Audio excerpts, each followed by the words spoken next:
we welcome Peter Levenda back to the bunker. Peter, good to talk with you again. Good being here. Thanks for having me on. The Freemasons are either a benign group of fellows who do good works, or they are this sinister cult who are plotting to take over the world through their bizarre symbolism and rituals and so forth. There's so much information available on the internet and through books that have been written, but a lot of it is slanted either one way or the other, to either say there's nothing to see here, or who have the Freemasons, committing human sacrifice in dungeons someplace.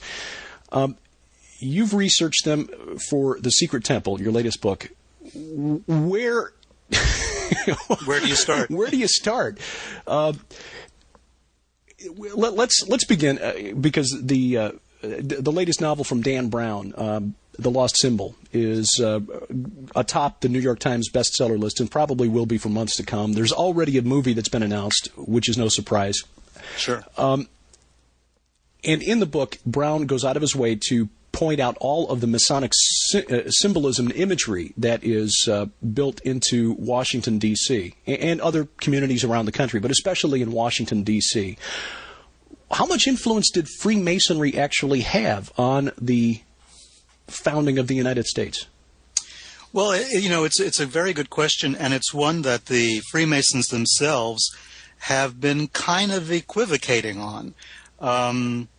They're very nervous. I mean, I've seen interviews with leading Freemasons, people connected to the Masonic temples in Washington, D.C., and with the United Grand Lodge. And they're on the one hand, it seems as though they would like to take some credit, and on the other hand, they don't want to be accused of being the sinister cult, the secret society that's trying to take over the world. So they're walking a fine line between both. The problem with Freemasonry is that if you're not a Mason, most of what you're going to find out is going to be secondhand sources. If you are a Freemason, can you be trusted to tell the truth about it? Mm-hmm. In fact, if you are a Freemason, you're pretty much forbidden to tell the truth about it. I mean, there's certain things you have to keep secret. So, it's catch-22. So what I had to do is, in order to answer that question, I had to go back to all the primary source documents I could find and work my way up through history to see what was what. We know, for instance, that George Washington very famously was a Freemason. There's no doubt he was a Freemason. His correspondence shows that. He admits that. There are paintings of Washington in his Masonic regalia. Mm-hmm. There's no doubt that Washington was. There's no doubt that many signers of the Declaration of Independence were Freemasons, that the majority of generals during the American Revolution on the U.S. side were Freemasons. We had, enormous the famous Tea Party, the Boston Tea Party, was organized at a Masonic lodge in Boston, and it was Masonic people who were in charge of that, of organizing that. Samuel Adams, very famously. So the Freemasonry was definitely there, definitely a factor. I believe that the Masonic lodges were used as safe houses for the Revolution, and in the days before the Revolution, as meeting places for men of like mind. And I use the term men very deliberately because no women were allowed to join. So you have men meeting, men with Enlightenment ideas, ideas of equality, liberty, fraternity, all the stuff that you heard about from the French Revolution. The same concepts were there. This was in the air in the 18th century. People were saying to themselves, why do we have to take the leadership from a king or from the church for that matter? They wanted to create a kind of deistic government, and they wanted to be free of anybody telling them what to do. So the idea was we get together as a band of brothers, and it's brotherhood that's going to create the revolution, brotherhood that's going to create the government. So if you ask yourself, was Freemasonry involved in the American Revolution? Oh, absolutely. Were all the founding fathers Freemasons? No, not at all. But there were enough of them who were Freemasons. And Freemasonry did have its origins, from my research, in the Masonic temples in Boston and in Philadelphia. Benjamin Franklin was a Freemason. Mm-hmm. Franklin, during the time of the Revolution, was in Paris. He was involved with the Masonic lodges in France, in Paris. They were very political in France. The funny thing about Freemasonry is that you're not supposed to talk politics in the temple. But, however, what we had the French Masonic lodges, very, very political. We had the American Masonic lodges, very political. It was Benjamin Franklin who brought the famous French poet and philosopher Voltaire into Freemasonry. Actually, literally carried him into the temple to be initiated. So we have, the movers and the shakers of a kind of global revolution against monarchy, involved with secret societies in general, but with Freemasonry in particular. So I think that our founding fathers were, not all of them, of course, but enough of them were involved with Freemasonry that you have to kind of go back and look at American history in a slightly different light to figure out what these people were doing and why. An important question, I think, for our listenership, which, as you know, is heavily Christian, and there are some rather prominent Christians, or professing Christians anyway, who claim that the Freemasonry of George Washington was different from the Freemasonry of 80 years later, the Freemasonry of Albert Mackey, Albert Pike. Right. What does your research show on that score? Well, it's interesting. It's an interesting question because, yes, Albert Mackey, of course, is probably the best known as the godfather of the Scottish Rite. And that's when you have all your 33rd degree Masons and all that kind of stuff. That was all from Albert Mackey's line, Morals and Dogma, and all of that stuff. That came out of Mackey. Mackey was an occultist. There's no doubt about it. And what Mackey was trying to do was to, in a sense, revitalize Freemasonry by showing that it had this universal appeal, and that you could relate various types of esoteric philosophy to Freemasonry. We have to understand the Masonic rituals are very obscure. Very few Masons, I think, understand the rituals. I mean, they pretty much admit that they don't. They follow these rituals. There's the famous 3-degree rituals, the rituals of what they call the Blue Lodge. They're based on Solomon's Temple. They're based on a kind of enactment, a visualization of Solomon's Temple, which is something I get into in the book because I think that's important. It has connections with Qumran, the Dead Sea Scrolls, even Jewish mysticism, Merkava mysticism, that sort of thing. So there was that idea that a Masonic temple was the recreation of Solomon's Temple. Okay. But then when Mackey gets involved, then Mackey draws in all of these other associations, including, references to Lucifer and Satan and everything, that suddenly turned that kind of Masonry into something else entirely. Of course, he also brought in the Knights Templar, which was already being brought in by the French, and they were trying to show an association with the Knights Templar and the Freemasons. There's the Illuminati connection, whether or not you want to credit that at all. So you have a different kind of Freemasonry, yes. But there's a point that I want to bring out, especially for your Christian listeners, because it's something that's always bothered me as something a little off about Freemasonry. And that is, when you read the literature printed by Freemasons, when you read what they say, their speeches, their books, their documents explaining Freemasonry, they go to great lengths to say, we are not a secret society. We're a society with secrets. And the secrets are the initiations. And we are not a religion. We are not a cult. All we're doing is we're teaching ethics and morality.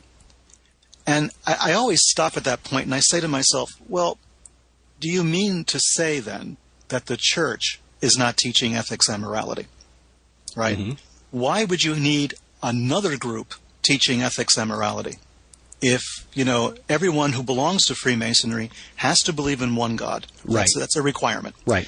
There's a book of the law in every Masonic temple, which the book of the law in a Christian country is the Bible, or it could be the Torah. It could even be the Quran. It doesn't matter. But you have to be a monotheist. You have to believe in one God. So the assumption is you're already belonging to a church or a religion or a denomination. What is Freemasonry offering that is different from that's being offered in a regular church, in a mainstream denomination? And the Masons will say, well, we're teaching ethics and morality. And I always have a problem with that. Why are you teaching ethics and morality then? Are you implying that the church doesn't? And they can't answer that. Huh. Well, that is the big question, isn't it? Well, going back to the Enlightenment ideas of the Freemasonry of the founders of the United States, what do you mean by Enlightenment ideas? Is just a rejection of monarchy? Well, rejection of monarchy was the first part. It was the idea that the individual was sacred. I think putting the individual human rights, as an example, being front and center. The writings of Thomas Paine are very Enlightenment ideas, John Locke. All of the philosophers of that period were all writing things about the dignity of man, about the rights of humanity, about the fact that governments should be answerable to the people and not the other way around. It was also, to a certain extent, rejection of the church. Let's face it. The Catholic Church, as an example, has always prohibited its followers to become Freemasons on penalty of excommunication. Mm-hmm. So obviously they saw a problem with Freemasonry, and Freemasonry basically returned the favor. I mean, the Enlightenment ideas were not anti-religious in that sense. They were not anti-God, let's say, but they did have a problem with organized religion. And I think a Freemason of the 18th century could go to church on a Sunday and sing the hymns and do all of that, but in his heart, he knew that he belonged to something that he thought was greater, more profound, which was an organization that was going to defend the rights of the individual against the rights of government, monarchy, church, whatever. In other words, authority that was handed down was considered suspect. Freemasons wanted direct connection, I think, to the Godhead, and they wanted to do that through their rituals. They thought that they were being ennobled by the rituals. They were becoming better people. And the very insistence that you needed to be a Freemason to do that was a criticism of organized religion right there, blatantly. Mm-hmm. So I think the Enlightenment was based on these ideas of the individual is important, governments, churches, the big organizations don't have your best interests at heart. We have to form our own organizations for brotherhood, for fellowship. And, it did work that way. In a Masonic lodge, you could have a prince and a pauper as members of the same lodge, and the pauper could be initiating the prince. Mm-hmm. So it was an eradication of class and of race, at least idealistically. Ideally, that's what they intended to do. As I think it turned out later, many years later, down to our present day, this may not have been upheld as much. And of course, there were prohibitions against women joining, mm-hmm. prohibitions against slaves, or there was a prohibition against black people in general for a long time. Right. So I mean, that's why you still have the Prince Hall lodges. Exactly. Yeah. So it wasn't that much brotherhood. You know what I'm saying? Right. It was brotherhood to an extent. Yeah, and I've heard one critic of both Freemasonry and organized religion point out that in the opinion of the writer, the main reason the Roman Catholic Church criticizes Freemasonry is that they only tolerate exclusion of women when they do it. So, right. Yeah. Exactly. Right. That's pretty funny. Yeah. I hadn't thought about that. Well, I mean, I think that the hatred of the church towards Freemasonry may be evidence of something that I tried to explore in The Secret Temple, and that is, is there a connection between Freemasonry and the Knights Templar? The Knights Templar, of course, were suppressed by the church. They were considered the enemies of the church.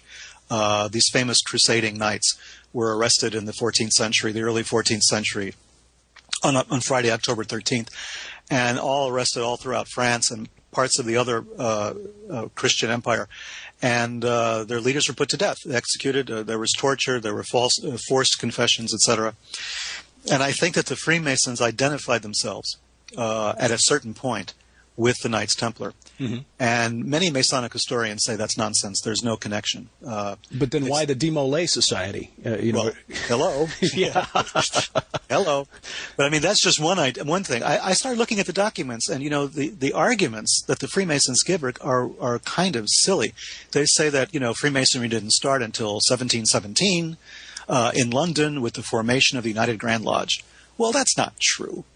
Elias Ashmole, for instance, the founder of the Ashmolean Museum, a member of the Royal Society, was initiated into Freemasonry 100 years earlier than that. Almost. I mean, the record of his initiation is on file. It's documented. So there were Freemasons in the 1600s. And then I look at the older documents, the oldest existing documents of Masonic initiation.